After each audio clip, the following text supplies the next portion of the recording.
Hello दोस्तों, स्वागत है आपका हमारे एक और नए टॉपिक पर। इस टॉपिक में बात करूंगा घरेलू हिंसा से महिलाओं का संरक्षण अधिनियम 2005 के बारे में। क्या होता है घरेलू हिंसा में, किन किन महिलाओं को रखा जाता है, घरेलू हिंसा का मतलब क्या होता है, एक महिला को किस स्थिति में जब प्रताड़ित किया जाता है तब वह घरेलू हिंसा के खिलाफ आवाज उठा सकती है, घरेलू हिंसा के खिलाफ खुद का शोषण होने से बचा सकती है। पहले मैं बता देता हूँ आपको कि घरेलू हिंसा होती क्यों है, या घरेलू हिंसा क्यों आई। देखिए, हमारे भारत में एक बेटी जब ब्याह होकर बाहर जाती है, दूसरे घर जाती है, तो उसे कहीं नए अपने पुराने लोग मिलते हैं जहां उसका सम्मान भी होता है और जहां उसका शोषण भी होता है। ऐसे में जब वह अपने शोषण को बचाने के लिए कई बार उसका इतना शोषण होता है कि उससे आत्महत्या करनी पड़ जाती है।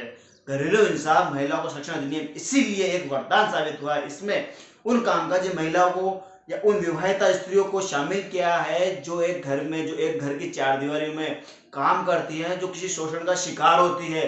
ऐसे में हमारे भारतीय कानून ने घरेलू हिंसा से महिलाओं को संरक्षण अधिनियम 2005 में लाया है। यह अधिनियम एक सास पर भी लागू होता है, एक बहू पर भी लागू होता है और एक बहू की बेटियों पर भी लागू होता है।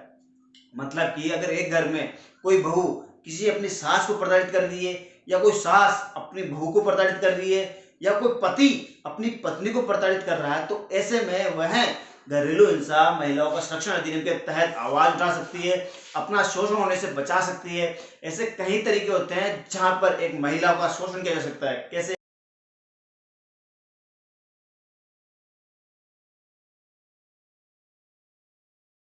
कैसे?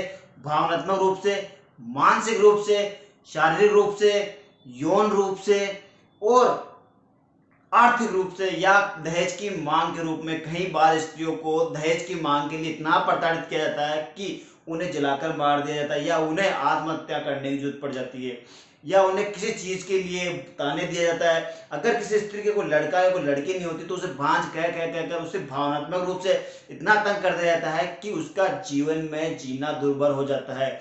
और ऐसे तमाम ऐसे मामले हैं जहां एक स्त्री को शोषण का शिकार बनाया जाता है। ऐसे में घरेलू हिंसा महिलाओं का संरक्षण अधिनियम 2005 के तहत कोई भी स्त्री, एक सास हो सकती है, एक बहू हो सकती है, एक बहू की बेटी हो सकती है, घरेलू हिंसा से महिलाओं के संरक्षण अधिनियम के तहत आवाज उठा सकती है, अपनी शिकायत मजिस्ट्रेट से या पुलिस से कर सकती है, आर्थिक सहायता ले सकती है। अगर वह धन से कमजोर है तो धनीय सहायता ले सकती है, अगर उसे चिकित्सा की जरूरत है तो चिकित्सा सहायता ले सकती है।